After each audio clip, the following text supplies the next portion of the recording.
Parent, as-tu pris quelques minutes aujourd'hui pour t'asseoir vraiment avec ton enfant? Pas pour lui donner des consignes, pas pour parler de notes ou de règles.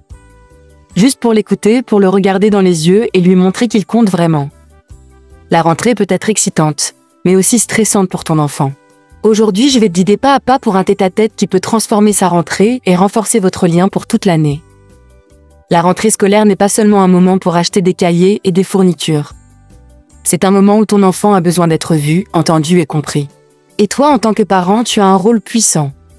Celui de créer un espace où il se sent en sécurité pour parler de ses émotions, ses envies, ses craintes et ses rêves. Nous allons passer en revue cet sujet essentiel à aborder pour que ce tête-à-tête soit vraiment nourrissant. Commence par les émotions. Demande-lui comment te sens-tu avec cette rentrée. Écoute sans juger. S'il dit qu'il est stressé, rassure-le, c'est normal.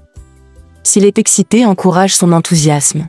Montrer que toutes les émotions sont valides, c'est lui apprendre à les reconnaître et à les exprimer sainement. Exemple concret, je comprends que ça te fait un peu peur de rencontrer de nouveaux professeurs. Moi aussi j'ai déjà ressenti ça quand j'étais à ta place. Demande-lui ce qu'il attend de cette année. Quels sont ses souhaits? Qu'aimerait-il apprendre? Prends le temps d'écouter et de noter mentalement ses envies. Cela montre que ses idées comptent et que ses passions ont de l'importance. Ensuite, parle de ce qui fait peur. Peut-être la maîtresse, la cantine, les devoirs ou les autres enfants. Écouter ses craintes sans minimiser, c'est lui montrer qu'il peut se confier. Une phrase simple comme « je comprends que ça te fasse peur et je suis là pour t'accompagner » peut suffire à apaiser son stress. Demande-lui comment ça se passe avec ses camarades. Y a-t-il des amis avec qui il s'entend particulièrement bien? Y a-t-il des situations difficiles à l'école? Les enfants apprennent à naviguer dans les relations sociales, et ton écoute renforce leur confiance et sécurité émotionnelle. Avant de regarder vers l'avenir, regarde le chemin parcouru. Rappelle-lui ses petites et grandes réussites. Même un simple « tu as super bien colorié ton dessin l'année dernière » ou « tu as appris à lire ce mot difficile tout seul ». Cela renforce son estime de soi et lui montre que tu remarques ses efforts, pas seulement les résultats. Parler de la routine. Comment s'organise-t-il pour les devoirs? Le sommeil? Les activités extrascolaires? C'est le moment d'échanger sur ce qui fonctionne et ce qui pourrait être amélioré. L'objectif n'est pas de contrôler, mais de l'accompagner avec bienveillance.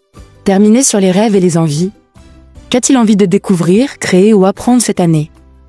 Encourage ses passions, même petites. C'est ainsi qu'il développe sa motivation, sa curiosité et son autonomie. Phrase clé à dire « je crois en toi et je suis là pour t'aider à explorer ce qui te fait vibrer ». Ce tête-à-tête n'a pas besoin de durer des heures. 10 à 15 minutes suffisent pour créer un moment de connexion profonde. Rappelle-toi, écouter est un acte d'amour et ce que tu fais pour ton enfant aujourd'hui, il s'en souviendra toute sa vie. Appel à l'action. Si cette vidéo t'a inspiré, laisse un commentaire. Quelle question vas-tu poser à ton enfant ce soir? Et n'oublie pas de t'abonner pour plus de conseils sur l'éducation en conscience, la parentalité bienveillante et le lien parent-enfant.